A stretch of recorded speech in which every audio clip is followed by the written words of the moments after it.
வணக்கம். இன்றைய முக்கிய செய்திகள். புதுச்சேரி மூலகுளம் பகுதியில் உள்ள தனியார் பள்ளியில் யூகேஜி படிக்கும் 5.5 வயது மாணவன் தியாஷ் குழந்தை முதலே அதிக நினைவாற்றல் கொண்ட தியாஷ் பல்வேறு நாடுகளின் கொடிகளை பார்த்து அந்த நாடுகளை சரியாக கூறும் உலக சாதனை நிகழ்வு பள்ளி வளாகத்தில் நடைபெற்றது. இதில் சிறப்பு விருந்தினராக முதல்வரின் பாராளுமன்ற செயலரும் காமராஜர் நகர் தொகுதி பாஜக சட்டமன்ற உறுப்பினருமான ஜான்குமார் கலந்து கொண்டு சாதனை நிகழ்ச்சியை துவக்கி வைத்தார். பள்ளியின் முதல்வர் திரு பாஸ்கர் ராஜ் தலைமை தாங்கினார். இந்த உலக சாதனை நிகழ்ச்சியில் 1 நிமிடம் 12 வினாடிகளில் 150 கொடிகளை பார்த்து அந்த கொடிகளின் நாடுகளை சரியாக கூறி யூகேஜி மாணவன் சாதனை படைத்தார். மாணவனின் இந்த சாதனை உலக சாதனை புத்தகத்தில் இடம்பெற்றது. தொடர்ந்து சாதனை படைத்த மாணவனை முதல்வரின் பாராளுமன்ற செயலர் ஜான்குமார் எம்எல்ஏ மற்றும் பள்ளியின் முதல்வர் திரு பாஸ்கர் ராஜ் உள்ளிட்ட பள்ளியின் ஆசிரியர்கள் பெற்றோர்கள் வெகுவாக பாராட்டினர். We are supposed to complete within 2 minutes time. And now we are completed in 1 minute 22 seconds. And 50 charge of what is everything to display. And whoever is interested, you can also go through. If you know outside 150 countries, you can approach me. Today will be given special prize. If you know all the 150 national flags that is displayed on the board. So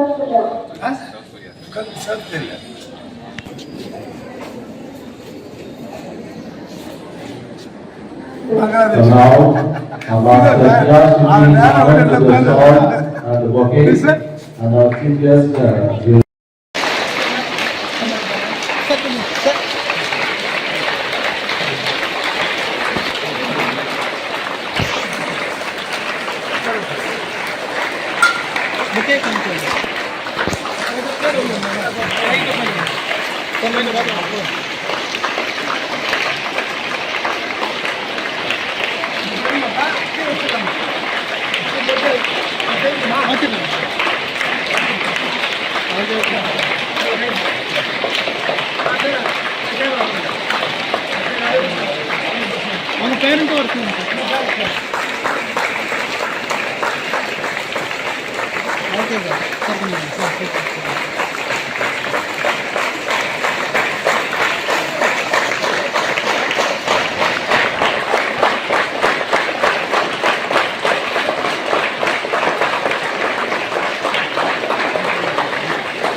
Ang gusto namin na sa bagay ng guys pudang Brunei kamlikan na super system tatnya angka Indonesia Iran ni nakiri ada bandaran kalgastan kuwait Pakistan Laos nama ko masih mas mangya Myanmar Nepal natukare amun Pakistan Philippines Qatar Andhra Singapore Sri Lanka Syria Taiwan Tajikistan Tibet Turkmenistan Uzbekistan Vietnam Albania Andorra Russia Belarus Belgium Bosnia and Bulgaria Texas Denmark Estonia Finland France Germany Gibraltar Spain and Hungary Ireland Italy Wales Lithuania Luxembourg Macedonia Malta Moldova Monaco Montenegro Netherlands Norway Poland Portugal Romania Russia San Marino Serbia Slovakia Slovenia Spain Sweden Switzerland Turkey Ukraine Turkey Vatican City Argentina Bahamas Barbados Belize Bolivia Brazil Canada Chile Colombia Costa Cuba Dominican Republic Guinea Haiti Jamaica Mexico Panama Peru Morocco Nigeria States of America Saint Sheffield Andrew Algeria Angola Benin Botswana Cameroon Chad Egypt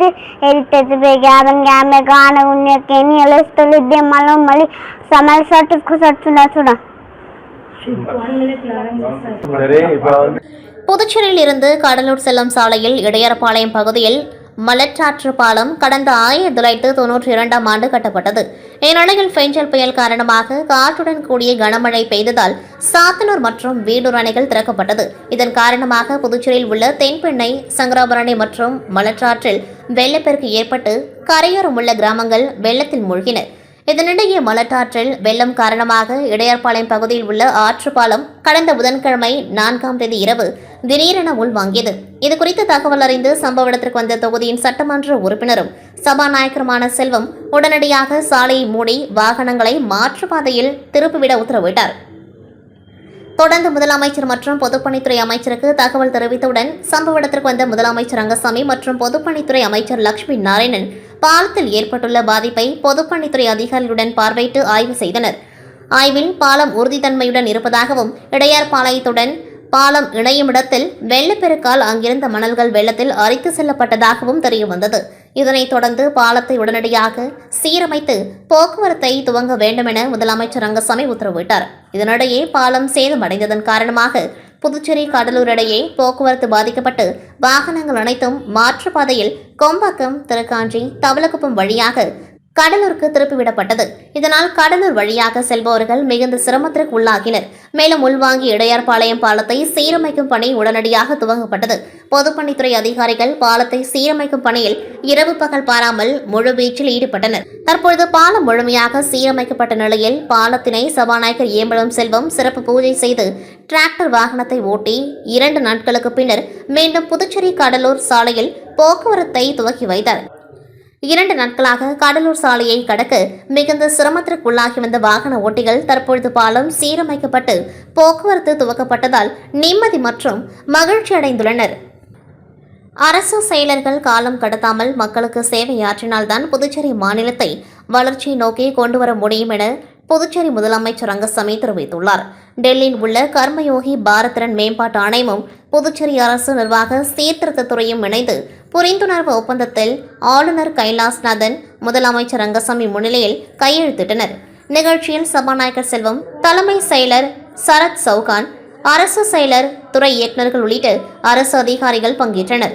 முன்னதாக நிகழ்ச்சியில் பேசிய முதலமைச்சர் ரங்கசாமி, அரசு அனுப்பும் கோப்பிற்கு ஓரிடத்தில் முடியும் என்று சொல்லிவிட்டு மறு இடத்தில் வேறு கேள்வியை செயலர்கள் எழுப்பினால் எப்படி விரைவாக திட்டங்களை செய்ய முடியும் என கேள்வி எழுப்பியவர், 15 ஆண்டுகளாகியும் ஒரு பள்ளிக்கூடத்தை கட்ட முடியவில்லை என்று தெரிவித்தார். மேலும் புதுச்சேரி சுற்றுலாவை மேம்படுத்த வளர்ச்சிக்காக செய்யும் திட்டத்தை 4 ஆண்டுகளாகியும் இதுவரை செய்ய முடியவில்லை என்றும் நிர்வாக நிலையில் வெவ்வேறு எண்ணத்தில் கோப்புகள் செல்கின்றது என்றார். தொடர்ந்து பேசியவர், ஒரு திட்டத்தை கொண்டுவர 1 ஆண்டுகளாகலாம், ஆனால் 5 ஆண்டுகளுக்கு மேல் ஆகிறது. எனவே சங்கடங்கள் இல்லாமல் உடனடியாக திட்டங்களை செயல்படுத்த வேண்டும் என்றும் வலியுறுத்தியவர், காலம் கடத்தாமல் மக்களுக்கு சேவையாற்றினால்தான் மாநிலத்தை நல்ல வளர்ச்சியை நோக்கி கொண்டுவர முடியும் என்று தெரிவித்தார். ஃபெஞ்சல் புயலால் புதுச்சேரியில் கடும் மழை பொழிவு ஏற்பட்டது. சுமார் 50 சென்டிமீட்டர் மழை பொழிந்து கடும் பாதிப்புக்குள்ளானது. புதுச்சேரியில் உள்ள 4 பிராந்தியங்களில் புதுச்சேரி, காரைக்கால், ஏனாம் கடுமையாக பாதிக்கப்பட்டன. இதையடுத்து 3.54 லட்சம் ரேஷன் அட்டைதாரர்களுக்கு தலா ரூபாய் 5000 நிவாரணத்தை முதல்வர் ரங்கசாமி அறிவித்தார். அதைத் தொடர்ந்து ரூபாய் 600 கோடி முதல்கட்ட நிவாரணம் கோரி பிரதமர் மோடிக்கு முதலமைச்சர் ரங்கசாமி கடிதம் எழுதியுள்ளார். இந்நிலையில் வருவாய்த்துறை சிறப்பு செயலர் குலோத்துங்கன் வெளியிட்ட உத்தரவில் புதுச்சேரி யூனியன் பிரதேசத்துக்குட்பட்ட புதுச்சேரி, காரைக்கால், ஏனாம் பிராந்தியங்கள் ஃபெஞ்சல் புயலால் கடுமையாக பாதிக்கப்பட்டதால் இப்பகுதிகள் இயற்கை பேரிடர் பாதித்த பகுதிகளாக அறிவிக்கப்பட்டுள்ளது என அறிவித்துள்ளார். புதுச்சேரி சுகாதாரத்துறை மற்றும் தேசிய காசநோய் ஒழிப்பு திட்டம் சார்பில் 100 நாள் காசநோய் விழிப்புணர்வு பிரச்சார துவக்க விழா கோரிமேடு ஆரம்ப சுகாதார நிலையத்தில் இன்று நடைபெற்றது. இதில் முதல்வர் ரங்கசாமி கலந்து கொண்டு காச நோயாளிகளுக்கு ஊட்டச்சத்து உணவு பெட்டலங்களை வழங்கினார். தொடர்ந்து செவிலியர் கல்லூரி மாணவ மாணவிகள் கலந்து கொண்டு காசநோய் விழிப்புணர்வு பேரணியையும் கொடியசைத்து துவக்கி வைத்தார். முன்னதாக விழாவில் பேசிய முதலமைச்சர் ரங்கசாமி, மத்திய அரசு 2025க்குள் இந்தியாவில் காசநோய் இல்லாத நிலையை உருவாக்க வேண்டும் என்று இலக்கு நிர்ணயித்துள்ளது. அதற்குள் காசநோயை ஒழிக்க அது சம்பந்தமான பிரச்சாரம் அவசியம். காசநோய் ஒரு தொற்று நோய், அது பரவுவதை தடுக்க வேண்டும். வீட்டில் யாருக்காவது காசநோய் வந்திருந்தால் அது கூட இருப்பவர்களுக்கு வராமல் தடுப்பது அவசியம். கோரிமேட்டில் காசநோய் மருத்துவமனை உள்ளது. அங்கு பலரை சேர்த்து என்ன தேவை என்று கேட்டு வாங்கி கொடுத்துள்ளேன். காசநோய்க்கு மருந்துடன் ஊட்டச்சத்து மிகுந்த உணவு மிகவும் முக்கியம். தற்பொழுது காச நோயாளிகளுக்கு ஊட்டச்சத்து உணவுடன் ரூபாய் 1000 கொடுக்கின்றோம். காசநோய் வந்தால் உடல் மெலிந்து இரும்பிக் கொண்டே இருப்பார்கள். முன்பு அதிக மாணவருக்கு காசநோய் இருந்தது. ஆனால் மருத்துவ வசதி அதிகரிப்பால் காசநோய் பாதிப்பு குறைந்துள்ளது. இந்தியாவில் 25 லட்சம் பேருக்கு காசநோய் இருப்பதாக கூறப்படுகின்றது. புதுச்சேரியில் வருடத்திற்கு 1500 பேருக்கு காசநோய் உள்ளது. இது மிகவும் குறைவுதான். இதற்காக மத்திய அரசு நமக்கு சான்றிதழ் கொடுத்துள்ளது. இருப்பினும் சிறிய மாநிலமான புதுச்சேரியில் காசநோய் இல்லாத நிலையை உருவாக்க வேண்டும். காசநோய் பரவாமல் தடுப்பதற்கான வழிமுறைகளை நாம் கையாள வேண்டும் என்றார். கிராமத்திலிருந்து அரசு மருத்துவமனைக்கு சிகிச்சைக்கு வருவோர் அதிகமாக உள்ளனர். எனவே பாகூர், மடுகரை, நெட்டப்பாக்கம் ஆகிய பகுதிகளைச் சேர்ந்த மக்களுக்காக கிராமப்புறத்தில் அனைத்து வசதிகளுடன் ஒரு மருத்துவமனையை துவங்கப்படும் என்று சட்டசபையில் அறிவித்திருந்தேன். அதன்படி கரிக்கலாம்பாக்கத்தில் உள்ள சமுதாய நலவழி மையத்தை தேர்வு செய்து 100 படுக்கை வசதி கொண்ட பொது மருத்துவமனையாக மாற்ற உள்ளோம். முதலில் கட்டிடங்களை கட்ட உள்ளோம். இந்த மருத்துவமனைக்கு தேவையான மருத்துவ கருவிகளை ஒவ்வொரு ஆண்டும் வாங்கலாம் என்றும் திட்டமிட்டுள்ளோம். இதன் மூலம் அரசு பொது மருத்துவமனைக்கு வருவோர் எண்ணிக்கை குறையும் என பேசினார். இந்நிகழ்ச்சியில் சட்டமன்ற உறுப்பினர் KSP ரமேஷ், மாவட்ட ஆட்சியர் குலோத்துங்கன், சுகாதாரத்துறை இயக்குநர் செவ்வேல், NRHM திட்ட இயக்குநர் கோவிந்தராஜ், சுகாதாரத்துறை துணை இயக்குநர்கள் ரகுநாதன், ராஜம்பால், காசநோய் அதிகாரி வெங்கடேஷ், கோரிமேடு ஆரம்ப சுகாதார நிலைய மருத்துவ அதிகாரி சித்ரா மற்றும் பொதுமக்கள் கலந்து கொண்டார்கள். வங்கக்கடலில் உருவான குறைந்த காற்றழுத்த தாழ்வு நிலை ஃபெங்கல் புயல் புதுச்சேரியை புரட்டி போட்டெடுத்தது. புதுச்சேரியில் பல இடங்களில் வீடுகளுக்குள் தண்ணீர் புகுந்து சாலைகள் மற்றும் வீடுகளுக்குள் வெள்ள நீர் புகுந்தது. இதனால் பாதிக்கப்பட்ட மக்களுக்கு உதவும் வகையில் VPR அறக்கட்டளை சார்பில் ராஜ்பவன் தொகுதிக்குட்பட்ட பாப்பாம்மா கோவில், இது SP பட்டேல் சாலை, மேட்டுத்தெரு, குருசுகுப்பம், பிரான்ஸ்வா மார்டின் வீதி ஆகிய பகுதியில் சட்டமன்ற உறுப்பினர் VP ராமலிங்கம் வீடு வீடாக சென்று ரேஷன் அட்டைதாரர்களுக்கு 5 கிலோ அரிசியை நிவாரணமாக வழங்கி பாதிக்கப்பட்ட மக்களுக்கு ஆறுதல் தெரிவித்தார். இந்த நிகழ்ச்சியில் ராஜ்பவன் தொகுதி பாஜக தலைவர் நாகராஜன் மற்றும் ராஜ்பவன் தொகுதி பாஜக பொறுப்பாளர் ஆனந்த கண்ணன், நகர மாவட்ட துணைத் தலைவர் ஆனந்த பாஸ்கர், OBC மாநில துணைத் தலைவர் ஸ்ரீனிவாச பெருமாள் மற்றும் ராஜ்பவன் தொகுதியைச் சேர்ந்த பாஜக நிர்வாகிகள் அருண்குமார், ராகுல், சித்ரா, பாக்யா, மாலதி, உமா மகேஸ்வரி, ராஜேஷ், ரஞ்சித், சோசிலா, சித்ரா மற்றும் பலர் கலந்து கொண்டார்கள். புதுச்சேரியில் ஃபெஞ்சல் புயல் காரணமாக காற்றுடன் கூடிய அதிக கனமழை பெய்தது. கனமழை கொட்டி தீர்த்த நிலையில் வில்லியனூர் அருகே உள்ள ஆத்துவாய்க்கால்பேட் பகுதியில் உள்ள ஃபாத்திமா நகர் முழுவதும் மழைநீர் சூழ்ந்து வெள்ளம் போல் காட்சியளித்து, மேலும் மழைநீர் தேங்கி 1 வார காலமாகியும் தற்பொழுது வரை மழைநீர் வடியாமல் குளம் போல் உள்ளது என்றும், அரசு இதுவரை எந்தவித உதவியும் செய்யவில்லை என்றும், இங்குள்ள தண்ணீரை உடனடியாக அகற்ற வேண்டும் எனவும் அப்பகுதி மக்கள் கோரிக்கை வைத்தனர். மேலும் 60க்கும் மேற்பட்ட கார்கள் மழை நீரில் மூழ்கி பழுதடைந்ததில் 1 கோடி ரூபாய் வரை நஷ்டம் ஏற்பட்டுள்ளது. இதனை நாங்கள் எவ்வாறு மீட்க முடியும் என கேள்வி எழுப்பினர். அதிக அளவிலான மழை பெய்ததால் இப்பகுதி முழுவதும் வெள்ளக்காடாக காட்சியளிக்கிறது. 1 வாரமாகியும் இன்று வரை ஆத்துவாய்க்கால்பேட், ஃபாத்திமா நகர் பகுதியில் பெரும்பாலான வீடுகளை மழைநீர் தேங்கி வீட்டை விட்டு வெளியில் வர முடியாத சூழல் நிலவுவதால் அப்பகுதி மக்களின் இயல்பு வாழ்க்கை முற்றிலும் பாதிக்கப்பட்டுள்ளது. இதுகுறித்து அப்பகுதி மக்கள் கூறுகையில், புதுச்சேரி அரசு தேங்கியிருக்கும் மழைநீரை வெளியேற்ற உடனடியாக நடவடிக்கை எடுக்க வேண்டும். மேலும் சேதமடைந்த பொருட்களுக்கு உரிய நிவாரணம் வழங்க வேண்டும் என்றும் கேட்டுக் கொண்டார்கள். புதுச்சேரி உப்பளம் தொகுதிக்குட்பட்ட வீரர் வள்ளியில் இருந்து ரயில்வே நிலையம் கடந்து ராசவுடையார் வழியே உப்பனாருக்கு செல்லும் வாய்க்கால் அடைப்பு ஏற்பட்டிருந்தது. இதனை திமுக உப்பளம் தொகுதி சட்டமன்ற உறுப்பினர் அனிபால் கனடி அவர்கள் பொதுப்பணித்துறை அதிகாரிகளை வைத்து தூர்வாரி சுத்தம் செய்து கொடுத்தார். பின்னர் அங்கு சதுரங்க வடிவில் ரெடிமேட் சிமெண்ட் கட்டைகள் அமைத்தால் அடைப்பு சுலபமாக தூர்வாரப்படும் என்பதற்காக சிமெண்ட் கலவை கட்டைகள் அமைக்கும் பணி நடைபெற்று வருகின்றது. அதனை திமுக உப்பளம் தொகுதி சட்டமன்ற உறுப்பினர் அனிபால் கனடி அவர்கள் நேரில் சென்று ஆய்வு மேற்கொண்டார். உடன் செயற்பொறியாளர் ஸ்ரீனிவாசன், உதவி பொறியாளர் பார்த்தசாரதி, இளநிலை பொறியாளர் சிவபிரகாசம், தொகுதி செயலாளர் சக்திவேல், துணை செயலாளர் ராஜு, மாநில மீனவர் அணி துணை அமைப்பாளர் விநாயகமூர்த்தி, கிளை செயலாளர்கள் காலப்பன், ராகேஷ் ஆகியோர் உடன் இருந்தனர். நாட்டில் 42 கோடி பேருக்கு டைப் 2 நீரிழிவு நோய் உள்ளதாகவும், 66 கோடி பேருக்கு நீரிழிவு நோய்க்கு முந்தைய நிலையில் உள்ளதாகவும், 50 கோடி பேர் இரத்தத்தில் சாதாரண சர்க்கரை அளவுகளுடன் அதிக இன்சுலினை கொண்டுள்ளதாகவும் மருத்துவர்கள் தெரிவித்துள்ளனர். புதுச்சேரியின் 40% பேர் நீரிழிவு நோயால் பாதிக்கப்பட்டிருப்பதாக மருத்துவர்கள் தகவல் தெரிவித்துள்ளனர். இது தொடர்பாக செய்தியாளர்களை சந்தித்த கிழக்கு கடற்கரை மருத்துவமனைகளின் தலைவரும் டாக்டர் ப்ளூ இந்திய அமைப்பின் தலைவருமான டாக்டர் முருகேசன், இந்தியாவை உலகளாவிய ப்ளூ மண்டலமாக மாற்ற முயற்சி செய்து வருவதாகவும், மனிதனின் ஆயுட்காலத்தை நீட்டிக்கும் வகையில் இன்சுலின் சிகிச்சை அளிப்பதை மேம்படுத்தியுள்ளதாக தெரிவித்தார்.